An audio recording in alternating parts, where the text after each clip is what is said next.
হুম, ঠিক আছে তাহলে। দেখতে পাচ্ছ সকলেই? দেখতে পাচ্ছ সকলেই? হ্যালো?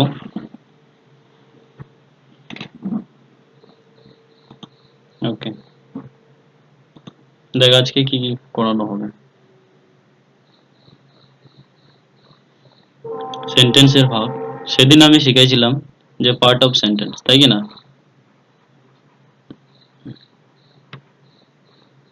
Part of sentence. তো কয় ভাগে ভাগ করা যায়? আকার অনুযায়ী 5 ভাগে, তাই কি না? 5 টাইপস। সেদিন আমি বলছিলাম, বলতো কে কে বলতে পারবি 5 প্রকার কি কি? বিউটি বলতে পারবি?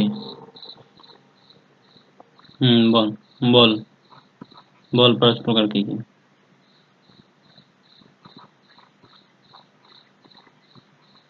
হুম, অ্যাসার্টিভ সেন্টেন্স। 2 নম্বর হলো কি interrogative, INT double RO GA TIV, interrogative sentence. আর 3 নম্বর হচ্ছে imperative sentence, TIV imperative sentence. আর 4 নম্বর কি এক্সক্লেমেটরি, তাই তো? Exclamatory sentence. তারপর হচ্ছে 5 নম্বর হলো optative sentence, OP TA TIV। হুম, একটু নেটওয়ার্কের হয়তো প্রবলেম আছে। হুম, তার জন্য কথাগুলো আস্তে আস্তে শোনা যাচ্ছে। দেখে নিই, দাঁড়াও। ঠিক আছে।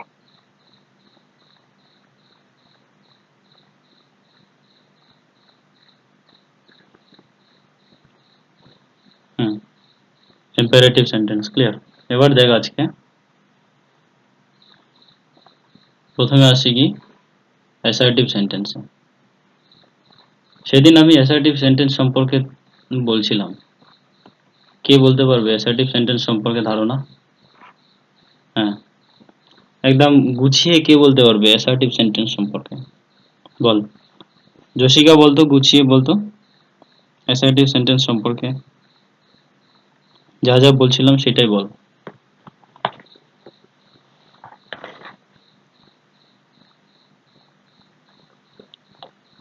হুম, মানে অ্যাসার্টিভ সেন্টেন্স সম্পর্কে তোর ধারণা কি? মানে অ্যাসার্টিভ সেন্টেন্স সম্পর্কে তুই কি কি জানিস এটা বল।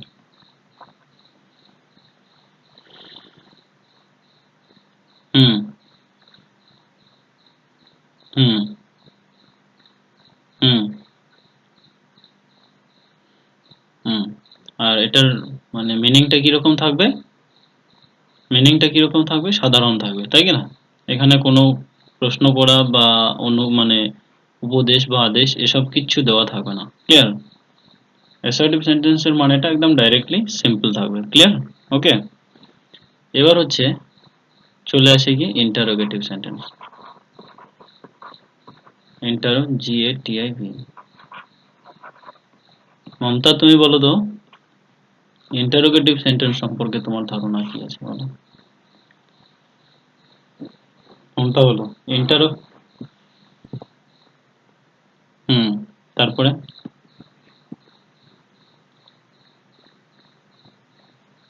আর কি করা হয়? আর কি করেছিলাম? কি কি? হুম, ইয়েস আর নো। একটা হলো WH আর একটা হলো yes no. Very good, clear. এটা গেল অ্যাসার্টিভ আর হলো ইন্টারোগেটিভ। এবার তারপরে নেক্সট যেটা হলো আজকে সেটা হলো ইম্পারেটিভ সেন্টেন্স। কি বললাম? IMPERATIV imperative sentence, SENTENC। Imperative sentence মানে কি বলো তো, কেউ বলতে পারবে? আচ্ছা, ইম্পারেটিভ সেন্টেন্সের বাংলা মানে কি বলো তো কেউ? বলো ইম্পারেটিভ সেন্টেন্সকে বাংলায় কি বলা হয়? রঞ্জিত বলতে পারবে ইম্পারেটিভ সেন্টেন্সকে বাংলায় কি বলা হয়? ইম্পারেটিভ সেন্টেন্সকে বাংলায় কি বলা হয়? মনীষা বলো ইম্পারেটিভ সেন্টেন্সকে বাংলায় কি বলে?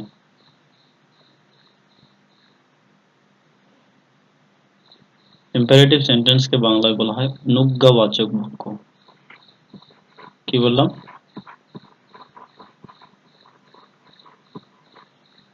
হ্যাঁ, অনুজ্ঞাবাচক বাক্য। ক্লিয়ার? এবার দেখো ইম্পারেটিভ অনুজ্ঞাবাচক বাক্য কি? অনুজ্ঞাবাচক বাক্য হলো যে বাক্যের মধ্যে কি দেওয়া থাকবে? আদেশ করা থাকবে, ঠিক আছে, উপদেশ করা থাকবে, আর একটা কি অনুরোধ করা থাকবে, ঠিক আছে। ওই বাক্যটাকে কি বলা হয়? ইম্পারেটিভ সেন্টেন্স বলা হয়। কে বুঝে নাই? বুঝছো এটা? যে বাক্যের মধ্যে আদেশ, তারপরে হলো উপদেশ, আর হলো অনুরোধ করা বোঝাবে তাকে বলা হয় অনুজ্ঞাবাচক বাক্য। আদেশ মানে কি? অর্ডার করা, তাই কি না? আদেশ মানে কি বললাম? আদেশ মানে হলো অর্ডার করা, অর্ডার করা বোঝাবে। অর্ডার মানে কি? মানে এটা সাধারণত সিনিয়ররা অথবা ছোট কেউ, ঠিক আছে, কোনো কিছু কাজ সংগঠিত করার জন্য এই আদেশ করা হয়ে থাকে, ঠিক আছে। যেমন দরজাটা বন্ধ করো, দরজাটা কি করো? বন্ধ করো। Clear? Shut the door, read হলো, এটা কি আদেশ হলো। কি বুঝছো কিনা এটা? এটা কি করা হলো? আদেশ করা হলো। ওকে, এরপরে কি? হ্যাঁ, ওবে ইয়োর, না না, ওবে ইয়োর টিচার এটা হবে না। ওকে, হ্যাঁ, এবার দেখো কি আসবে। এবার হচ্ছে উপদেশ। ওই বাক্যটার মধ্যে উপদেশ করা বোঝালেও ওটাকে, বা কোনো বাক্যকে যদি, কোনো বাক্য যদি উপদেশ করা বোঝা হয় তাহলে সেটা হলো কি ইম্পারেটিভ সেন্টেন্স। উপদেশ মানে কি? যে এটা মেনলি সিনিয়ররা করে থাকে, এডিভিআই সি। এবার এডিভিআই এসি যেটা, সেটা কিন্তু ভার্ব। ওকে, আর এটা কিন্তু নাউন। ওকে, এটা মাথায় রাখবা। হুম, তো যখন কোনো বাক্যের মধ্যে, ঠিক আছে, অ্যাডভাইস করা বোঝাবে তখন তাকে বলা হয় কি ইম্পারেটিভ সেন্টেন্স। আর এই অ্যাডভাইস করাটা মেনলি সিনিয়ররাই কিন্তু করে থাকে। ক্লিয়ার? যেমন কি স্কুলে ভালো করে পড়াশোনা করবা, স্কুলে কি ভালো করে পড়াশোনা করবা, পড়াশোনা করবে, এটা এক ধরনের অ্যাডভাইস। ওকে, তারপরে আরো হতে পারে কি যে রৌদ্রে খেলো না বা দৌড়াদৌড়ি করো না, ঠিক আছে। রৌদ্রে খেলো না বা দৌড়াদৌড়ি করো না, এটাও হলো কি, হলো তো উপদেশ দেওয়া বোঝাচ্ছে এটাকে। ক্লিয়ার? এরপরে আসি কি অনুরোধ করা। কি করা? অনুরোধ মানে হলো রিকোয়েস্ট, কিউইউইএসটি, রিকোয়েস্ট। ওকে, মানে যখন কোনো বাক্যের মধ্যে, ঠিক আছে, যখন কোনো বাক্যের মধ্যে কি করা বোঝাবে? রিকোয়েস্ট করা বোঝাবে, তখন সেটাকেও কিন্তু কি বলা হয়? তখন সেটাকেও কিন্তু ইম্পারেটিভ সেন্টেন্স বলা হয়। এবার কি, যে বাক্যের মধ্যে কি থাকবে? পিএলইএসি, প্লিজ কথাটা লেখা থাকবে। যে বাক্যের মধ্যে কি লেখা থাকবে? প্লিজ কথাটা লেখা থাকবে, সেটাই কিন্তু অনুরোধ করা বাক্য। প্লিজ অথবা আর একটা শব্দ কি বলতো? কাইন্ডলি। যখন কোনো বাক্যের মধ্যে প্লিজ অথবা কাইন্ডলি এই দুটো লেখা থাকবে তখন কিন্তু সেই বাক্যটাকে কি বলা হয়? Imperative sentence. তো দেখো, order plus advic advice plus request REQEST request, এই তিনটা মিলে কিন্তু একটা সেন্টেন্স তৈরি হচ্ছে। সেটা কোন sentence? Imperative sentence. IMP imperative sentence. Okay, এবার বলো ইম্পারেটিভ সেন্টেন্স কে কে বুঝে নাই বলো? কারো কোনো প্রবলেম আছে আরো বোঝানোর জন্য, যে আরো বুঝবো?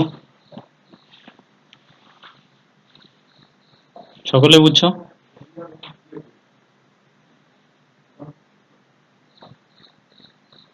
উপদেশ। দেখ, উপদেশটা কি? উপদেশ কিন্তু তুই তোর বাবাকে দিতে পারবি না, বুঝলি কি বললাম? বুঝলি কি বললাম? হ্যাঁ, সিনিয়ররা তোকে দেবে। তোকে কি বলবে? তুই ধর কোনো বিয়া বাড়িতে যাবি, বলবে কি এই বিয়া বাড়িতে গিয়ে কিন্তু দুষ্টামি করবি না, বলে না? তো এটা কিন্তু এক ধরনের উপদেশ। ওকে, তারপরে হলো স্কুলে যাবি, স্কুলে মাস্টার যা যা শিখাবে সেটাকে মন দিয়ে শুনবি, এটা কিন্তু এক ধরনের উপদেশ। Clear?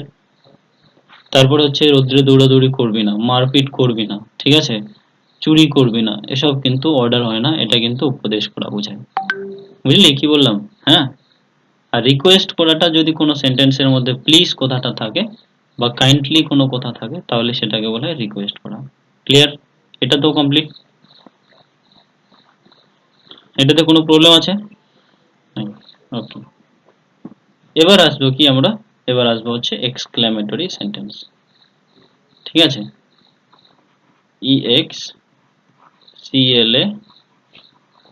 EXCLAMATORY exclamatory sentence, ACNTEN।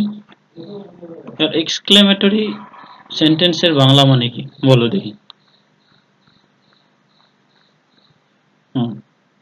Exclamatory সেন্টেন্সের বাংলা মানে হলো বিস্ময়সূচক বাক্য। বিস্ময়সূচক বাক্য। ক্লিয়ার? ওকে, এক্সক্লেমেটরি সেন্টেন্সের বাংলা মানে হলো বিস্ময়সূচক বাক্য। ওকে, আর বিস্ময়সূচক বাক্য কি? দেখো, বিস্ময়সূচক প্রথমে তোমাদের চিহ্নটা দেখতে হবে। এই যে চিহ্নটা আছে এটাকে কিন্তু বিস্ময়সূচক চিহ্ন বলা হয়। ক্লিয়ার? এই চিহ্নটাকে কি বলা হয়?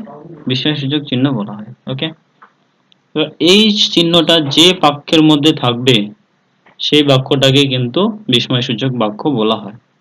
ক্লিয়ার? মাথায় ঢুকলো কি বললাম? ওকে, বা যে বাক্যের মধ্যে কোনো কিছু সম্পর্কে, ঠিক আছে, কি করা বোঝাবে বলতো? বিস্ময় করা বোঝাবে, হতাশার মতো, ঠিক আছে, অবাক হয়ে যাওয়া, এরকম বোঝাবে, তখন সেই বাক্যটাকে বলা হয় কি? Exclamatory sentence. বুঝছো কি বললাম? মাথায় ঢুকলো? জশিকা, বিউটি? ওকে। যে বাক্যের মধ্যে, যখন কোনো বাক্যের মধ্যে বা বাক্যের মানেটা কিরকম হবে? বিস্ময় করা বোঝাবে বা হতাশাজনক বা অবাক হয়ে যাওয়া এরকম, হায় রে লোকটা মারা গেল, এরা বলে না, বা আনন্দ করা বোঝাবে, এরকম যদি হয়, hurray we have won the match, বলে না, এরকম যদি মানে থাকে তখন কিন্তু সেটাকে বলা হয় এক্সক্লেমেটরি সেন্টেন্স। ওকে, যেমন তারপরে আর একটা হচ্ছে যেমন, হ্যাঁ হ্যাঁ, দেখ দেখ, what a nice baby, okay, you are, what a nice baby you are, বলে কি না, what a nice baby you are, এখানেও কিন্তু তোমাদের কি আছে? এই জায়গাটাতেও কিন্তু তোমাদের বিস্ময়সূচক চিহ্ন আছে। Okay, what a nice baby you are, যখন কোনো বাক্যের মধ্যে হাউ অথবা কি থাকবে? HOW, হাউ, হাউ মানে হলো কেমন, কেমন। ওকে, আর কি থাকবে বলো তো? আর হচ্ছে হোয়াট, WHAT। হোয়াট মানে কি বলো তো? কত, কত বলে না, কত, কি না এটা, কত, কত না সুন্দর। Okay, what a nice baby you are. ঠিক আছে, তুমি কত সুন্দর কি শিশু। এই কত, কত হিসাবে এটাকে হোয়াটটাকে ইউজ করা হয়, বুঝা গেল? কি সুন্দর, কি সুন্দর। হ্যাঁ, এই যে এটাই তো অ্যাডজেক্টিভ হিসেবে ইউজ হলো। ওকে, হ্যাঁ। হাউ এর, হাউ যেটা আছে, হাউ, হাউ এর পরে কিন্তু বেশিরভাগই কি ইউজ হয় বলতো? অ্যাডজেক্টিভ ইউজ হয়। ঠিক আছে, আর হোয়াট এর পরেও কিন্তু এখানে অ্যাডজেক্টিভে ইউজ হবে। ক্লিয়ার? ওকে, তো এই যে এক্সক্লেমেটরি সেন্টেন্স ক্ষেত্রে হাউ আর হলো কি হোয়াট, এটাও কিন্তু ইউজ হয়। এই দুইটাই ইউজ হবে, আর কিন্তু ইউজ হয় না, বোঝা গেল? তারপরে এক্সক্লেমেটরি কিছু ওয়ার্ড থাকে, যেটা হচ্ছে এলাস, আর কি বলতো? হুররে। তারপরে আর কি হতে পারে? ওকে, হয়, ও, ঠিক আছে, এরকম শব্দগুলা ইউজ হয়। ওকে, এটা গেল এক্সক্লেমেটরি সেন্টেন্স। এবার বলো, এক্সক্লেমেটরি সেন্টেন্স সম্পর্কে কারো কি কোনো মানে, কার, কোনটা? Good bye. গুড বাই তো এটা, এটার একটা ফুল সেন্টেন্স আছে। ওকে, ঠিক আছে, ওকে গুড বাই বলে না? ঠিক আছে, তাহলে আজকে, আজকে আসলাম। ওকে, ওটা যখন আসবো তখন ওটাকে করা করা করা হবে। ওকে, করতে করতে করতে শিখতে পারবে। তারপরে দেখো, আরেকটা হচ্ছে optative sentence. Optative sentence, SENTENCE, optative sentence. এবার বলো, অপটাটিভ সেন্টেন্সের বাংলা মানে কি বলো? হুম, প্রার্থনাসূচক বাক্য।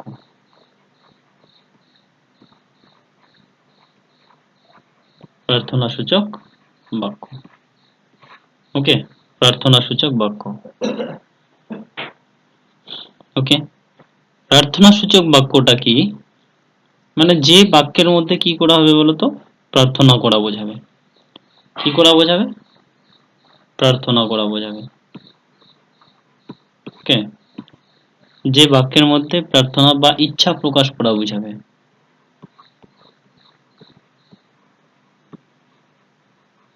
ইচ্ছা প্রকাশ করা বোঝাবে। ওকে, যে বাক্যের মধ্যে প্রার্থনা করা অথবা ইচ্ছা প্রকাশ করা বোঝাবে, সেই বাক্যটাকে কি বলা হয়?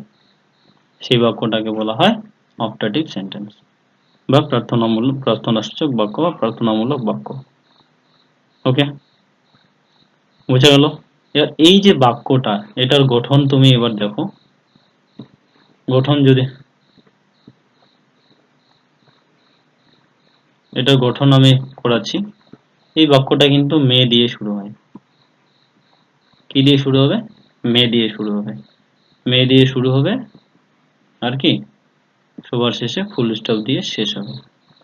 ওকে, এবার দেখো, MAY, মে দিয়ে শুরু হলো আর সবার শেষে প্রশ্নবোধক দিয়ে শেষ হলো। এটা কোন সেন্টেন্স বলতো? বিউটিফুল। হ্যাঁ, মে দিয়ে শুরু হলো আর হলো প্রশ্নবোধক চিহ্ন দিয়ে শেষ হলো, সেটা কিন্তু আবার কি, সেটা হলো প্রশ্ন। একটা কথা আমরা বলি না, বেশিরভাগ স্কুলে হোক বা যাই হোক, সেখানে কি বলে? May I come in sir. হ্যাঁ, এই যে may I come in sir, এই যে কথাটা, এটা হচ্ছে কি সেন্টেন্স বলো তো? Optative sentence.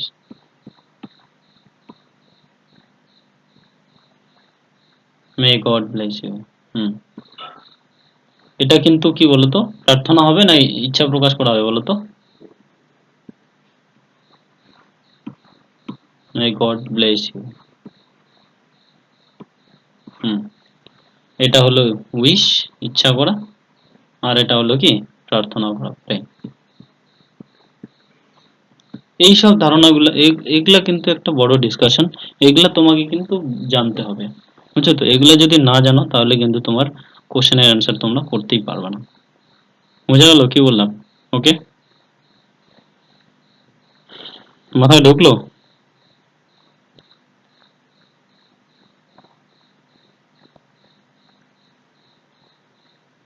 কে কে বুঝে নাই বলো এটা? মমতারা এটা বুঝছো?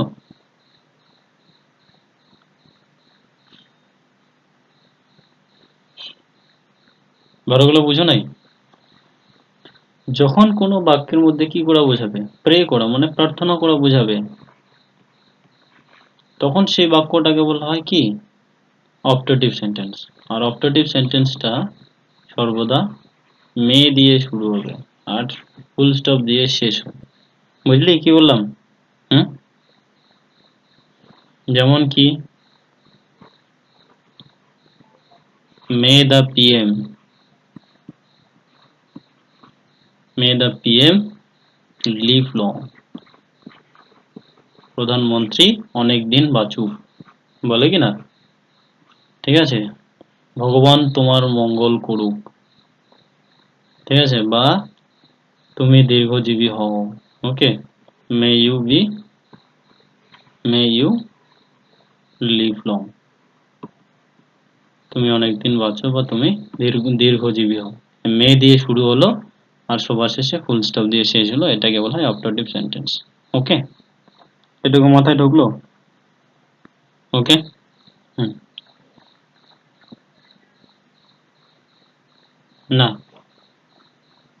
যখন কোনো বাক্য এম এ ওয়াই মে দিয়ে শুরু হবে আর সবার শেষে কোশ্চেন চিহ্ন থাকবে তখন সেটা কিন্তু ইন্টারোগেটিভ সেন্টেন্স। বুঝলি? মানে প্রশ্নবোধক চিহ্ন হয়ে গেল, এটা ইন্টারোগেটিভ সেন্টেন্স। কিন্তু যখন কোনো বাক্য মে দিয়ে শুরু হলো আর সবার শেষে ফুল স্টপ দিয়ে শেষ হলো সেটা কিন্তু অপটাটিভ সেন্টেন্স। ক্লিয়ার? সেটা কিন্তু অপটাটিভ সেন্টেন্স। ওকে, এরপরে আমি নর্মালি দুইটা গঠন শিখাই দিই। দেখো, তোমাদের যে কোনো এক্সামে, ঠিক আছে, রাইটিং কিন্তু লাগবে। ধরো যে কোনো মানে গ্রাজুয়েশন লেভেলের এক্সামে যদি যাও, ঠিক আছে, সেটা তুমি টিচার লেভেলে যাও না কেন, পিএসসি লেভেলে যাও, যেখানে যেই লেভেলে যাও রাইটিং লাগে। বা কোনো যদি একটা নোটিশ বা যাই হোক না কেন, যেটাই তোমাকে ধরো স্কুলে অ্যাপ্লিকেশন, ঠিক আছে, APPLICAT অ্যাপ্লিকেশন যদি লিখতে লাগে তবুও কিন্তু তোমাকে ইংলিশ জানতে লাগবে। আর ইংলিশের যে মেইন গঠন, ঠিক আছে, ওকে, ইংলিশের যে মেইন গঠন, সেই গঠনটা আমি তোমাদের আজকে বলে দিচ্ছি। সেটা হলো কি, দেখ, তোমরা যখন কোনো সেন্টেন্স লিখবা, ঠিক আছে, যখনই কোনো সেন্টেন্স লিখবা তখন কিন্তু প্রথমেই সাবজেক্ট ইউজ করবা। প্রথমে কি ইউজ করবা বলো তো? বা ইংলিশ ল্যাঙ্গুয়েজের যেটা গঠন, ইংলিশ ল্যাঙ্গুয়েজে প্রথমেই কি হয়, সাবজেক্টটা বসে। ওকে, ইংলিশ ল্যাঙ্গুয়েজে প্রথমে সাবজেক্ট বসবে, আর বাংলা মানে সাবজেক্টের পরে কিন্তু ভার্ব বসবে। এটা ভালো করে শিখে নাও, ঠিক আছে? যখনই তুমি ইংরেজিতে কোনো একটা সেন্টেন্স বানানো শুরু করবা তখনই তুমি প্রথমে ইংলিশের কি করবা, প্রথমে সাবজেক্টটাকে ইউজ করবা, ঠিক সাবজেক্টের পরে তুমি ভার্বটাকে ইউজ করবে। ওকে, তারপরে তোমাকে ইউজ করতে হবে অবজেক্ট, তারপরে হলো কমপ্লিমেন্ট, তারপরে হলো ফুল স্টপ। বোঝা গেল কি বললাম? বলো কে কে বুঝে নাই? বাংলায় একটা ধরো বাক্য বলে, আমি মাঠে ফুটবল খেলি, ফুটবল খেলি। ক্লিয়ার? কি বললাম? বাংলায় একটা বাংলায় একটা সেন্টেন্স আছে যেটা হলো কি, আমি মাঠে ফুটবল খেলি। ওকে, ধরো এটা হলো সেন্টেন্স, তুমি এটা সেন্টেন্স নিলা যে আমি এটাকে ইংরেজিতে বানাবো, কি করব তাহলে? শর্মিষ্ঠা এত দেরি হলো কেন?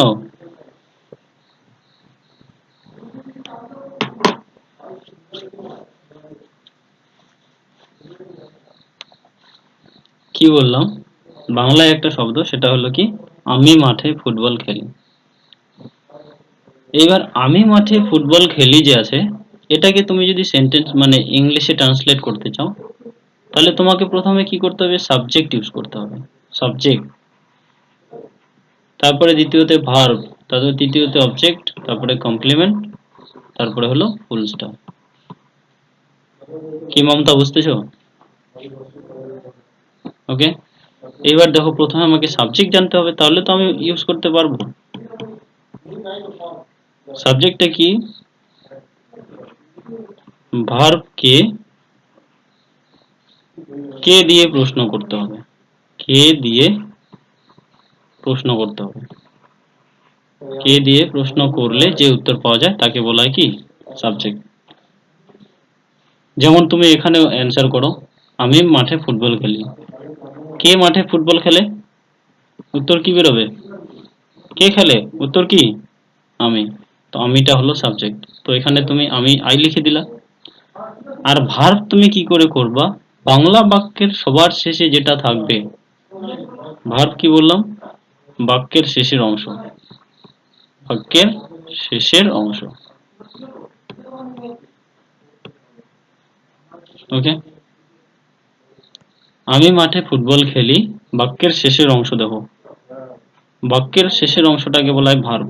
আমার যেহেতু সাবজেক্টটা হয়ে গেল, সাবজেক্টের পরে কি বসাবো? ভার্ব বসাবো। তো সবার শেষের অংশ কি? খেলি, তাই কি না? কি যশিকা, সবার শেষের অংশ কি? খেলি। তো খেলি ইংরেজি কি? প্লে। তো এই যে ধীরে ধীরে কিন্তু সৃষ্টি হচ্ছে, ঠিক আছে, আই প্লে। এবার হচ্ছে দেখো, এখন কি বলছে? সাবজেক্টের পরে ভার্ব, ভার্বের পরে কি? অবজেক্ট, তাই কি না? এবার যদি অবজেক্ট আমি ইউজ করি, অবজেক্টটা কাকে বলবে? দেখো, সাবজেক্ট মানে হচ্ছে, সাবজেক্ট হচ্ছে কি দিয়ে, কে দিয়ে, আর অবজেক্ট হচ্ছে তোমাকে কি বা কাকে দিয়ে প্রশ্ন করতে হবে? ভার্বকে। সবার মানে ভার্বকে তুমি কি বা কাকে দিয়ে প্রশ্ন করলে অবজেক্ট পেয়ে যাব। দেখো, আমি মাঠে কি খেলি, উত্তর কি? আমি মাঠে কি খেলি? ফুটবল খেলি। তো এই যে, যখন ভার্বকে কি বা কাকে দিয়ে প্রশ্ন করলে যে উত্তরটা পাবো সেটা হলো অবজেক্ট। তো কি খেলি? ফুটবল খেলি। এই যে আমি অবজেক্টটাকে বসাই দিলাম, আই প্লে ফুটবল। তারপরে কি বলছে? অবজেক্টের পরে হলো কমপ্লিমেন্ট, বানানটা হচ্ছে COMPLEMENT। ওকে, কমপ্লিমেন্ট মানে কি? ভার্বকে তুমি কখন, ঠিক আছে, কবে, আর হলো কোথায়, এই তিনটা দিয়ে প্রশ্ন করলে যে উত্তর পাবা সেটা হলো তোমার কমপ্লিমেন্ট। ওকে, তো আমি আমি কোথায় ফুটবল খেলি, উত্তর কি বেরোচ্ছে? আমি কোথায় ফুটবল খেলি? উত্তর কি? মাঠে। তো এই যে দেখো, আই প্লে ফুটবল। মাঠে ইংরেজি কি? মাঠে ইংরেজি হলো ফিল্ড, FIELD। মাঠ ইংরেজি হলো ফিল্ড, কিন্তু মাঠে বলছে, তাহলে লিখতে হবে ইন ফিল্ড বা in the field. I play football in the field. এই যে সবার শেষে ফুল স্টপ। তো বাক্যটা কি দাঁড়ালো? I play football in the field, FIELD। বোঝা গেল কি বললাম? এটুকু বুঝছো? I play football in the field. বলো, এটা কি কে বুঝে নাই?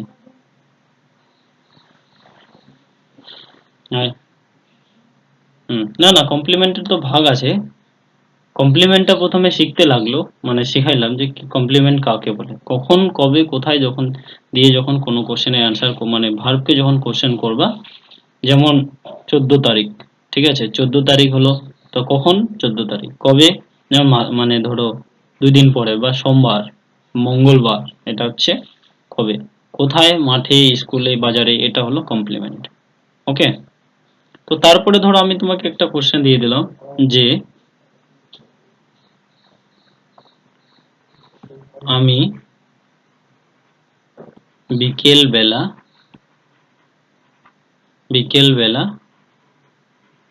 ঠিক আছে, আমি বিকেল বেলা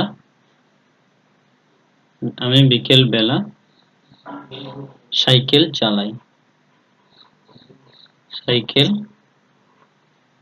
চালাই শেখার জন্য।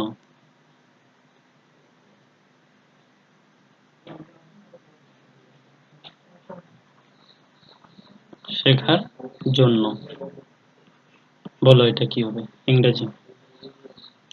আমি বিকেল বেলা সাইকেল চালাই শেখার জন্য।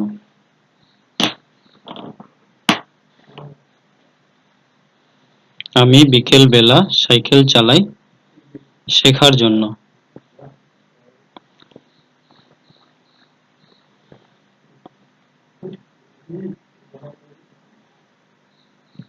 হলো, আমি বিকেল বেলা সাইকেল চালাই শেখার জন্য।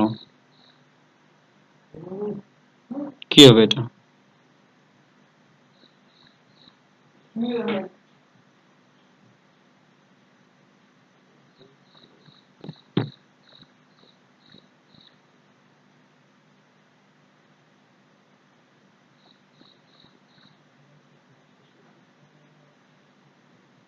বলো, কে বলতে পারবে এটা অ্যান্সার? আমি বিকেল বেলা সাইকেল চালাই শেখার জন্য।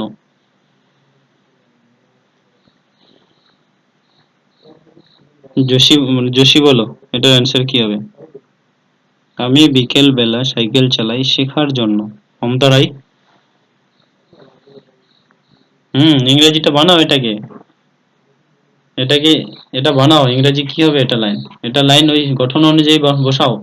Subject plus verb object. হ্যাঁ কি বললি?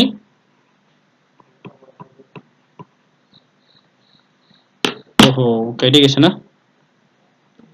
দাঁড়া, ইন দ্য ইভিনিং হয়। ইভিনিং এর সময় তো ইন দ্য ইভিনিং হবে। ইন দ্য ইভিনিং হবে, in the evening. I ride cycle in the evening for learning. For learning.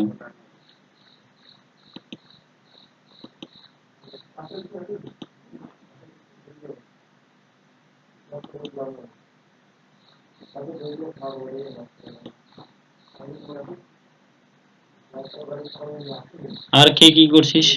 Dona বল, কি লেখছিস তুই?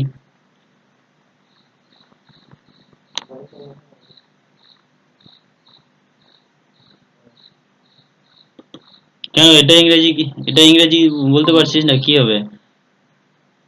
তারপরে বাকিরা বল, বিউটি কি লিখলি? হ্যাঁ বল।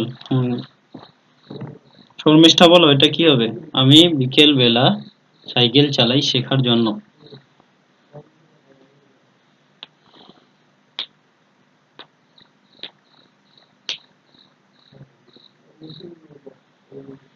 বল কি হবে?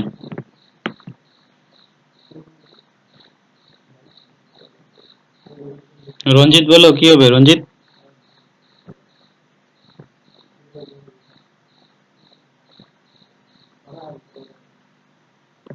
তারপরে জসি বল কি লিখলি? হুম,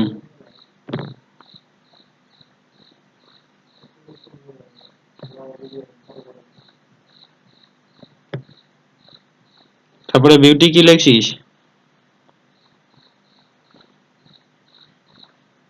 কেন এটা কি হলো?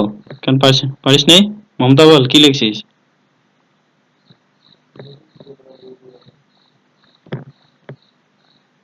হুম,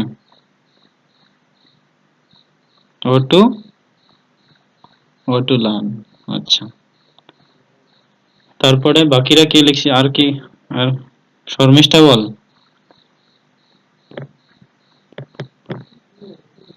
I learn I learn to cycle in the evening.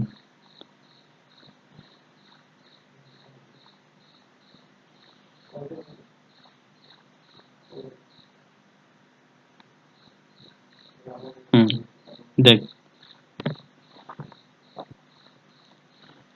এখানে বলতো, আমি যাকে বলবো সে বলবে। হ্যাঁ, এই জায়গাটাতে সাবজেক্ট কোনটা?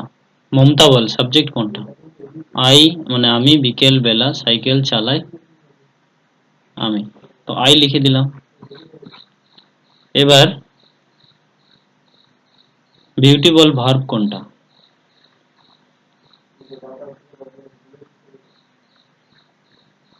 শেখাটা ভার্ব। আর কি ভার্ব আছে এখানে?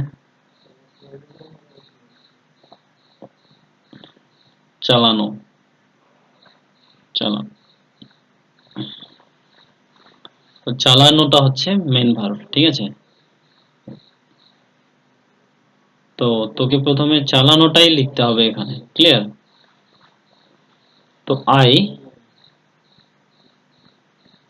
রাইড হতে পারে, RID, অথবা ড্রাইভ লিখতে পারিস, ড্রাইভটা না দিলেও হয়। ওকে, আই রাইড কি সাইকেল, CYCLE। এটা হলো সাবজেক্ট, এটা হলো ভার্ব, এটা হলো কি object. In the evening, in the evening শেখার জন্য, ফর লার্নিং লিখতে পারিস, অথবা টু লার্ন, ঠিক আছে? এটা লিখতে পারিস। এবার যদি টু লার্ন যদি দিস, তাহলে তোকে এখানে দিতে হবে। ফর লার্নিং সবার শেষে দিলেও হবে। বোঝা গেল কি বললাম?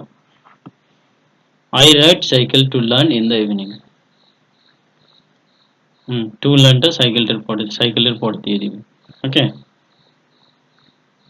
I ride cycle to learn মানে সবার শেষে দিলেও কোনো ব্যাপার না, কিন্তু তোকে দেখাতে হবে যে কোন কোন কিসের সাহায্যে, মানে কোনটার সাথে কোনটা কানেক্টেড আছে, বুঝলি? কোনটার সাথে? দেখ সাইকেলটা কি করবি তুই শিখার জন্য, মানে two learn in the evening, সন্ধ্যাবেলা, ঠিক আছে? এবার যদি এখন ফর লার্নিং যেটা আছে, এটা তো ডাইরেক্টলি বোঝা যাচ্ছে শেখার জন্য। টু লার্ন মানে শিখতে, টু লার্ন মানে হলো শিখতে, ঠিক আছে? কিন্তু যদি তুই এটাকে শেখার জন্য হিসাবে ইউজ করিস, তাহলে তোকে টু লার্ন এখানে বসাতে হবে। বোঝা গেল কি বললাম? ওকে, কারো কোনো প্রবলেম আছে কি বললাম? হুম, মমতা রায় বুঝছো এটা? হ্যাঁ, তোমাদের কিন্তু মেইন সেন্টেন্সের যে মেইন যেটা গঠন, ঠিক আছে? এই সেন্টেন্সের মেইন গঠনটাকে কিন্তু জানতে হবে। সেন্টেন্সের মেইন গঠনটা কি? গঠনটা হলো তোমার, হ্যাঁ, সাবজেক্ট, ভার্ব, অবজেক্ট, আর হলো কমপ্লিমেন্ট, আর সবার শেষে হলো ফুল স্টপ। এটা তোমাকে জানতে হবে। আর এটাই কিন্তু একটা অ্যাসার্টিভ সেন্টেন্সের গঠন। ASSERTIV অ্যাসার্টিভ সেন্টেন্সের গঠন। বোঝা গেল? এটা হলো অ্যাসার্টিভ সেন্টেন্সের গঠন। ওকে, এইবার আমি তোকে বলি ভার্বের বিষয় নিয়ে। দেখ, ধীরে ধীরে কিন্তু মানে যত পড়তে থাকবো না, তখন পড়তে পড়তে ভিতরে যাইতেই থাকবো, বুঝছিস তো? এবার আরেকটা জিনিস তোমাদেরকে আজকে শিখাই দেই। এইটাকে কি বললাম আমরা? সাবজেক্ট, তাই কি না? এটাকে কি বললাম? সাবজেক্ট বললাম, ঠিক আছে? এবার এই যে ভার্ব থেকে শুরু করে একেবারে শেষ পর্যন্ত, এটাকে কিন্তু আরেকটা নাম আছে, বলো তো কি নাম এটাকে বলা হয়? কেউ বলতে পারবে? ভার্ব থেকে ভার্ব থেকে শুরু করে এটাকে বলা হয় প্রেডিকেট। PREDICAT। ওকে, প্রেডিকেট বলা হয়। ক্লিয়ার? মাথায় ঢুকলো কি বললাম? এটা হলো সাবজেক্ট আর বাকিটা হলো কি প্রেডিকেট। ওকে, কোনো প্রবলেম আছে এটাতে? কারো কোনো প্রবলেম? ওকে, এবার এবার আসবো হচ্ছে verb, VERB, predicate, PREDICATE, predicate. Okay, এবার দেখ ভার্বটাকে একটু মোটা মোটা বলে দিচ্ছি। ভার্বটা কি? ভার্ব হচ্ছে তোমার দুই ধরনের থাকবে, ঠিক আছে? ভার্বটা কয় ধরনের থাকবে? দুই ধরনের। কিরকম থাকবে? একটা হচ্ছে কমপ্লিট ভার্ব, হ্যাঁ, একটা হচ্ছে কি বলতো, কমপ্লিট ভার্ব, মানে হচ্ছে ফাইনিট ভার্ব বা principal verb. Principal verb clear? কি ভার্ব যেটাকে বলা হয়, বা মেইন ভার্ব বলা হয়। Main verb, main verb clear? Principal verb বা মেইন ভার্ব বা ফাইনিট ভার্ব, এটা কি করবে? এটার দ্বারা বাক্যের অংশ, বাক্যের কথাটা কি হবে বলতো, শেষ হবে, বাক্যের মিনিংটা শেষ হবে। ক্লিয়ার? যেমন কি, এই যে শেখার জন্য, শেখার জন্য এটাও কিন্তু একটা ভাব। শেখা, শেখা এটা কিন্তু একটা ভাব। তাহলে আমি যদি এটা বাক্য লিখি, আমি শেখার জন্য, শেখার জন্য, বলতো বাক্যটা ঠিক হলো? পূরণ হয়েছে বাক্যটা? পূরণ হয় নাই। ক্লিয়ার? কিন্তু যদি এটা লিখি, আমি শেখার জন্য, শেখার জন্য সাইকেল চালাই, সাইকেল চালাই, তাহলে কিন্তু দেখ বাক্যটা পরিপূর্ণ হয়েছে। হয়েছে কিনা? কি চুপচাপ আছো কেন? রিপ্লাই তো দিবা, তাই কিনা? হুম, আমি শেখার জন্য সাইকেল চালাই। এবার দেখো তাহলে কোন শব্দটার জন্য বাক্যটা পরিপূর্ণ হয়েছে বলতে পারবে কেউ? কোন শব্দটার জন্য বাক্যটা পরিপূর্ণ হয়েছে?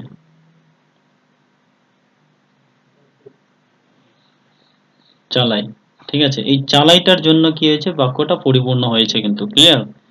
চালাইটার জন্যই কিন্তু বাক্যটা পরিপূর্ণ হয়েছে। ওকে, তো দেখো শেখার জন্য, শেখা মানে লার্ন, LEARN, লার্ন, এটাও একটা ভার্ব।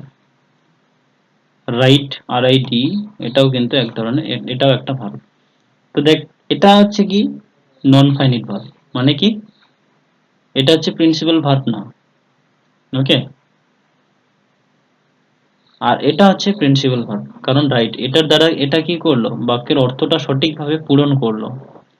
এবার তোমাকে সাবজেক্টের পরে যে ভার্বটা বসাতে বলছে, এই ভার্বটা কিন্তু তোমাকে মেইন ভার্বকেই বসাতে হবে।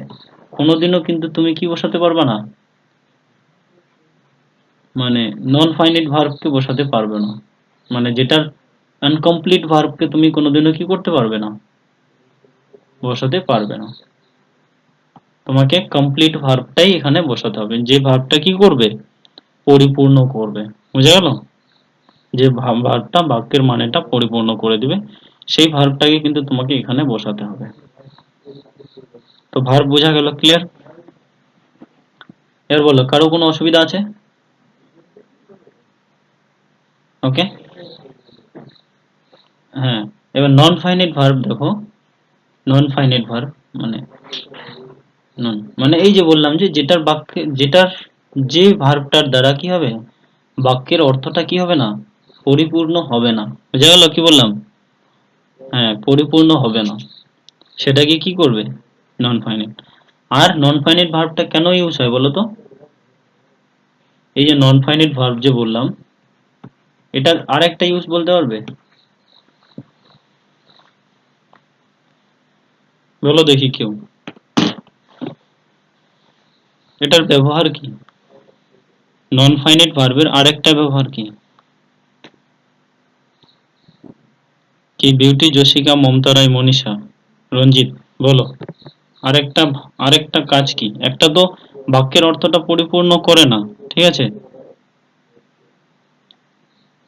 আরেকটা কাজ কি বলে মনে হয় তোমার? বলো।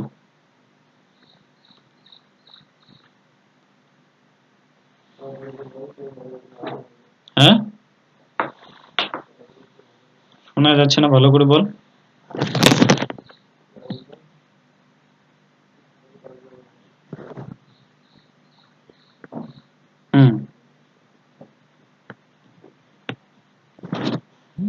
জেরান্ড ফেরান্ড বাদ দাও, সব জেরান্ড ফেরান্ড বাদ দাও। দেখো আমি তোমাদের কি বলি, দেখো শোনো শোনো শোনো, জেরান্ড ফেরান্ড বাদ দাও। আমি সাইকেল চালাই, আমি কি হলো সাইকেল চালাই লিখলাম, তাই কি না? এই জশিকা ঘুমাইলি নাকি তুই? আমি সাইকেল চালাই, আই রাইড সাইকেল, এটুক লিখলাম কি না? I drive cycle. ওকে, দাগটা কত বড় হলো, ছোট আছে কি না? এবার কি করব, আই রাইড সাইকেল ফর কি লার্নিং। দেখ দাগটা, দাগটা কি হলো, বড় হলো কি না, হয়েছে কি না? তাহলে এখান থেকে এটার ব্যবহারটা বলো কি হবে, এটার ব্যবহারটা কি?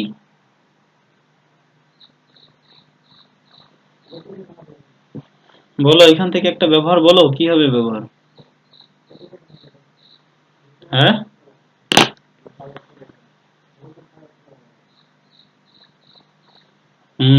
একটা সেন্টেন্সকে বাড়াতে মানে সেন্টেন্সকে বৃদ্ধি করতে, ঠিক আছে, নন ফাইনাইট ভার্ব ইউজ করা হয়। বুঝছিস তো না বুঝিস নাই? ওকে, একটা সেন্টেন্স কি হলো, প্রথমে ছোট ছিল, সেই সেন্টেন্সটাকে বাড়াতে, ঠিক আছে, নন ফাইনাইট ভার্বটা ইউজ হয়। ওকে, বা আরেকটা তুই করতে পারিস, আরেকটা ব্যবহার হচ্ছে, দেখ তোকে বলি,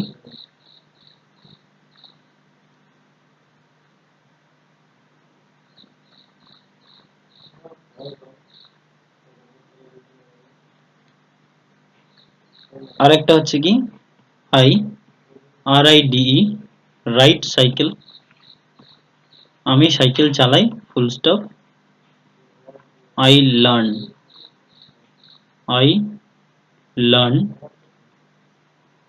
রাইডিং, RIDING।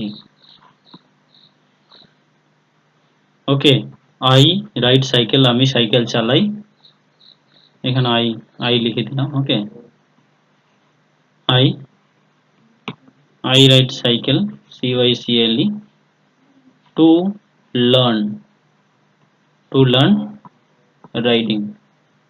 বল এখান থেকে তুই কি ব্যবহার পাইলি, বল নন ফাইনাইট ভার্বের ব্যবহারটা কি?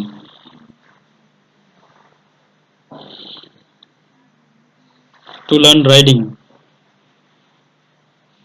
এখান থেকে তুই নন ফাইনাইট ভার্বের কি ব্যবহার, এই যে টুটা বসাইলাম আমি, এখান থেকে তুই নন ফাইনাইট ভার্বের আর একটা কি ব্যবহার বলতে পারবি, বল।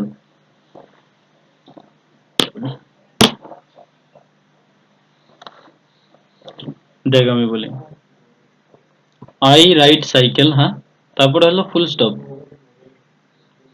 দেখ আই রাইড সাইকেল, এখানে হচ্ছে I learn riding. Okay, I ride cycle, I learn riding, বুঝছিস তো? এটার মানে হচ্ছে আমি সাইকেল চালাই, তারপরে আমি কি সাইকেল চালা শিখি, বুঝছিস তো?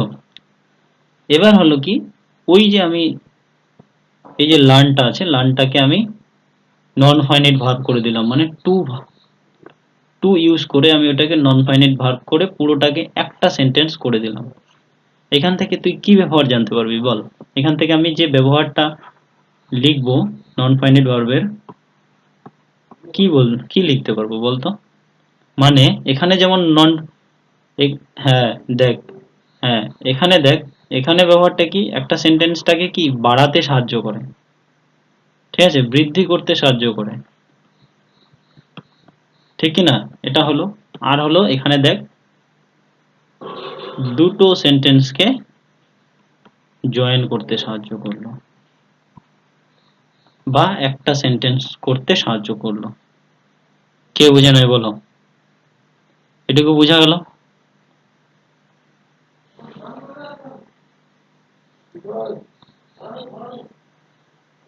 হ্যাঁ দুইটা সেন্টেন্স, এটা কিন্তু টু, এই যে আমি কি বললাম কি, মানে একটা ভার্বকে আমি নন ফাইনাইট ভার্ব করে দিলাম, বুঝছিস তো? নন ফাইনাইট ভার্বটা কি কারণে হয়, নন ফাইনাইট ভার্ব হচ্ছে এই ভার্বের দ্বারা কি হয়, দুইটা সেন্টেন্স এক জায়গায় তো এক জায়গায় মানে এক জায়গায় করতে সাহায্য করে, বুঝলি? মাথায় ঢুকলো?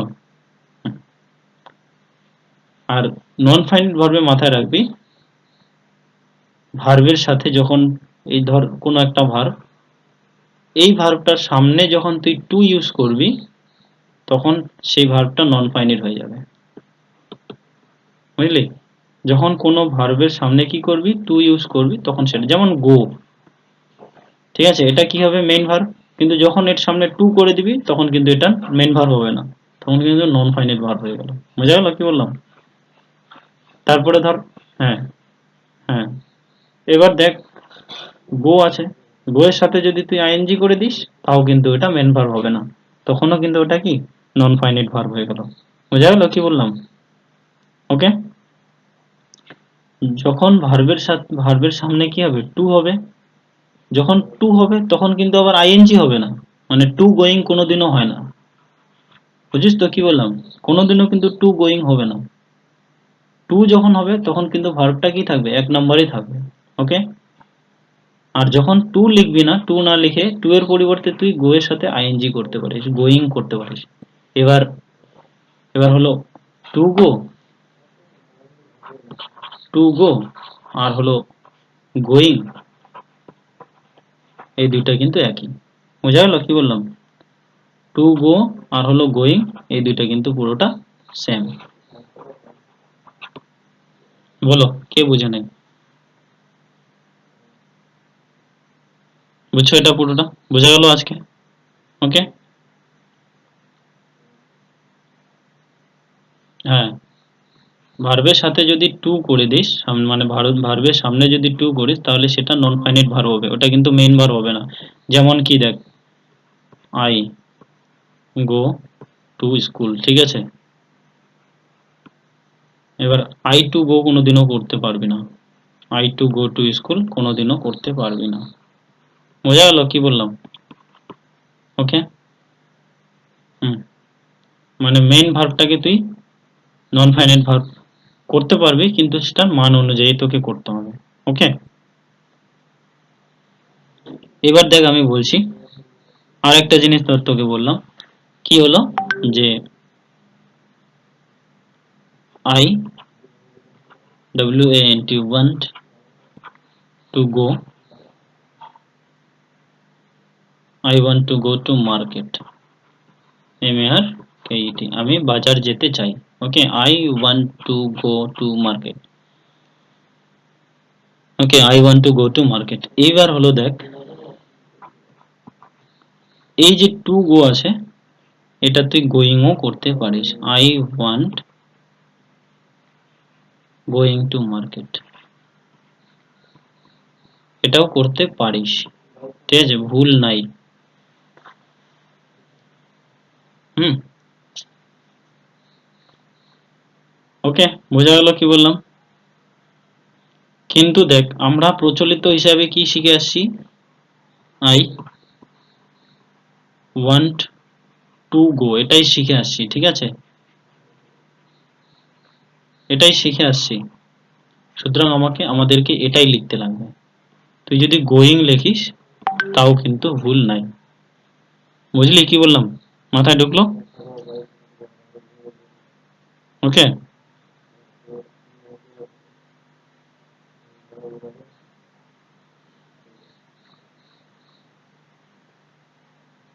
হুম, মেইন ভার্বটা কিন্তু ওয়ান, বললাম না, ভার্ব সাবজেক্টের পরেই যে ভার্বটা থাকবে সেটা কিন্তু মেইন ভার্ব। ওকে, সাবজেক্টের পরে যে ভার্বটা থাকবে সেটা কিন্তু তোমাদের মেইন ভার্ব। ওকে, বোঝা গেল কি বললাম? ওকে, বলো আজকে এটা কি বুঝে নাই? কালকে কিন্তু আমি প্রিপজিশন শুরু করব, বুঝছিস তো? প্রিপজিশন কালকে থেকে, কারণ ওগুলো পরীক্ষায় আসবে, বুঝছিস তো? প্রিপজিশন কালকে থেকে দুইটা দুইটা করে পড়াবো, প্রতিদিন দুইটা দুইটা করে পড়াবো, আর হচ্ছে টেন্স আমি শুরু করব। বুঝলি কি বললাম? টেন্সটা শেষ, হুম, অবজেক্ট তো করাইছি, অবজেক্ট হচ্ছে ভার্বকে, হ্যাঁ ভার্বকে কি দিয়ে প্রশ্ন, কি দিয়ে, ওটা লাগবে না, বুঝলি? হ্যাঁ শোন, হ্যাঁ, অবজেক্টের ভাগগুলো আমি তোমাদের যে কোনো একদিন শেখাই দেবো, বুঝলি তো? অবজেক্টের দেখ, ভার্বেরও অনেক ভার্ব আছে, বুঝছিস তো? প্রিন্সিপাল ভার্ব, তারপর হচ্ছে টু বি ভার্ব, বিভিন্ন ভাগ আছে, ওগুলাও পরে শেখাই দেবো। কিন্তু আপাতত যেটা দরকার সেটা আমি তোমাদের শিখাই দিলাম। ক্লিয়ার? কারণ আমাদের এগুলা তো শিখতে হবে, তার সাথে সাথে আমাদের কি যেগুলা পরীক্ষায় আসবে সেগুলাকেও পড়তে হবে, বুঝলি? এগুলা কি পরীক্ষায় যাতে আমরা কোশ্চেনটা অ্যান্সার করতে পারি, সেটাকে সঠিক রূপ দেওয়ার জন্য আমাদের এসব শেখা। বুঝছিস কি বুঝিস নাই? মাথায় ঢুকলো কি বললাম? হুম। এগুলা না জানলে কিন্তু তুই মানে টক করে কোশ্চেনের অ্যান্সার করতে পারবি না। এবার হুট করে আমি ভয়েস চেঞ্জ করা শিখাই। হ্যাঁ, ভয়েস চেঞ্জ তো হুম, ভয়েস চেঞ্জ যদি করাই তাহলে তুই বুঝবি না যে কোথা থেকে আসলো আইএনজি, কোথায় টু গো, এগুলা বুঝবি না, বুঝলি? এবার দেখ, এগুলা ধীরে ধীরে শিখাই যাচ্ছি, তখন তুই ঠিক বুঝে যাবি। বুঝে গেল? বলো, এটা কে কে বুঝে নাই? কি যশিকা বুঝছো? যশিকা বিউটি, কোনো প্রবলেম আছে আজকে? মমতা রায় বলো, তুমি কেমন শিখলে?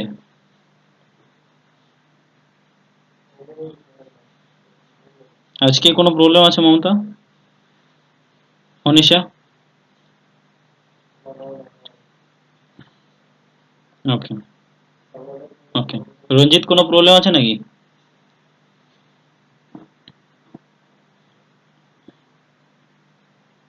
ওকে, গুড। এই হলো আজকের ক্লাস, ঠিক আছে? পরের দিন আমি প্রিপোজিশন শুরু করব। এটাকে অনেক দিন চালাবো, প্রিপোজিশনটাকে অনেক, মানে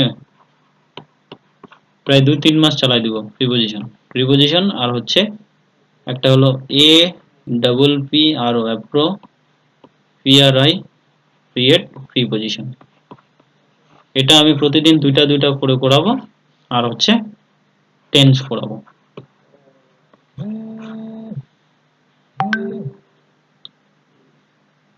আর একটা হলো আমি টেন্স করাবো। একসঙ্গে? হ্যাঁ, এই দুটো ক্লাস একসঙ্গে হবে না? দুইটা ক্লাস একসাথে হবে না, দুইটা ক্লাস বলছি না, হচ্ছে মানে প্রতিদিন দুইটা দুইটা করে, মানে প্রিপোজিশন ওটা তো 15-20 মিনিটের ভিতরে প্রিপোজিশন হয়ে যাবে, তাই কি না? তারপরে বাকি ধরো টেন্স করছি, বুঝলি তো? তারপরে ধর টেন্স যখন করা হয়ে যাবে, ঠিক আছে, তারপরে ভয়েস চেঞ্জ আছে, তারপরে হলো ন্যারেশন আছে। আর ভয়েস চেঞ্জ ন্যারেশন করতে করতে আমাদের অ্যাপ্রোপ্রিয়েট বা প্রিপোজিশন যা যাবতীয় আছে সব হয়ে যাবে, ঠিক কি না বল? কি? ফ্রেশ থেকেই তো বেশি আসে, কিন্তু এখনো পর্যন্ত মানে ওয়েস্ট বেঙ্গলের যে মানে এক্সামগুলো আছে সেগুলোতে ফ্রেশ থেকে কমে আসে। ফ্রেশ থেকে ইডিয়ম আসবে, ঠিক আছে? ইডিয়মস এন্ড ফ্রেশ এটা আসে, তো ইডিয়ম মুখস্থ করতে লাগে, এটা খুবই ইম্পর্টেন্ট। এটা বুঝলি তো? এখান থেকে অনেক নাম্বার, 5-6 নাম্বার থাকে, এটা 2-3 হাজার মুখস্থ করার।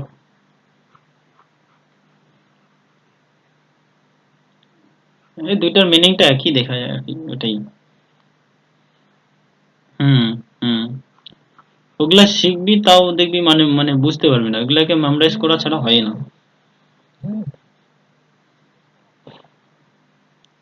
বুঝছিস তো কি বললাম? তোকে প্রথমে মানে নেক্সট দিন থেকে এই ক্লাসগুলাই করছি, বুঝলি? নেক্সট দিন থেকে আমাদের প্রতিদিন প্রতিদিন হলো প্রিপোজিশন আর হলো টেন্স শুরু হতে থাকবে। আর টেন্সের ক্লাসে কিন্তু কেউ মিস করবি না, বলে দিলাম। নইলে কিন্তু টেন্স যদি একবার না বুঝতে পারিস, তাহলে কোনো বাক্য, মানে তোর বাক্যটা দৌড়াবে, মানে সোজা দৌড়াবে না, তেরা বেঁকা দৌড়াবে। একটা বাক্যকে গঠন তোকে গঠন কি, তুই একটা সঠিক নিয়ম যদি না বুঝিস যে কোন কোন কাজে এই গঠনটা ইউজ হবে, তখন খালি গঠন শিখে তো লাভ হবে না। গঠন তো আমি এখানে লিখে দিলাম, সাবজেক্ট প্লাস এম অবলিক ইস অবলিক আর, ঠিক আছে, প্লাস এমবি ওয়ান এর সাথে আইএনজি, এটা ধর তোকে দিয়ে দিলাম, কিন্তু এটা তুই মানে কোন জায়গায় ইউজ করবি সেটাই তুই জানিস না, তাহলে হবে নাকি বলতো? তোকে এটার মানেটাকে জানতে লাগবে। হ্যাঁ, তখন এটার মানে ব্যবহারটা জানতে হবে যে কোন কোন জায়গায় এই গঠনটা ইউজ হবে। বুঝলি কি বললাম? ওকে। হুম, বল বিউটি, কোনো কোনো যদি বলার থাকে, কেমন বুঝলি, কোনো যদি ডাউট থাকে বল।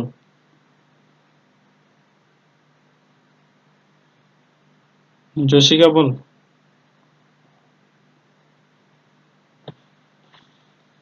হুম, আর নেক্সট দিন থেকে তোমাদের ক্লাস কিন্তু ইংলিশ ক্লাসটা, ঠিক আছে, ইংলিশ ক্লাস কিন্তু সকালে হবে, কারণ এটাকে মানে সঠিকভাবে ক্লাস 7টা হোক 7:30 হোক, যে কোনো সময় হোক, আমি এটা সকাল 7টা, ঠিক আছে। আর এখন হুম, ঠিক আছে, কোনো ব্যাপার না, সকলকেই বলছি এখানে জয়েন করতে হবে, ওকে। আর যারা জয়েন করবে না তারা হচ্ছে রেকর্ডেড ক্লাস করবা, ওকে। আর হচ্ছে হ্যাঁ, আর হচ্ছে যদি কোনো রকম ভাবে না বুঝতে পারো তখন আমাকে বলবে যে আমি বুঝি নাই, আমি পরে জানিয়ে দেবো, ওকে। ইভিনিং টাইমে আমার ডিউটি থাকবে, সুতরাং মর্নিং এ করতে লাগবে, আর যখন মর্নিং ডিউটি হবে তখন তো কোনো প্রবলেম নেই ইভিনিং এ। এটার জন্য খুব তাড়াতাড়ি উঠতে হবে, সকলে একটু উঠো, ঠিক আছে। আজকে ছিল তো আমি নিজেই উঠি নাই, এতদিন নাইট ডিউটি করার পরে উঠতেই পারি নাই, ঠিক আছে, 9টার সময় উঠছি। তো সুতরাং নেক্সট দিন থেকে তোমাদের ক্লাস হচ্ছে 7টা থেকে হবে, ওকে। ওকে মমতা রায়, বুঝলি তো? ওকে, ঠিক আছে। হুম, ঠিক আছে, তাহলে রাখলাম, হ্যাঁ, রাখো।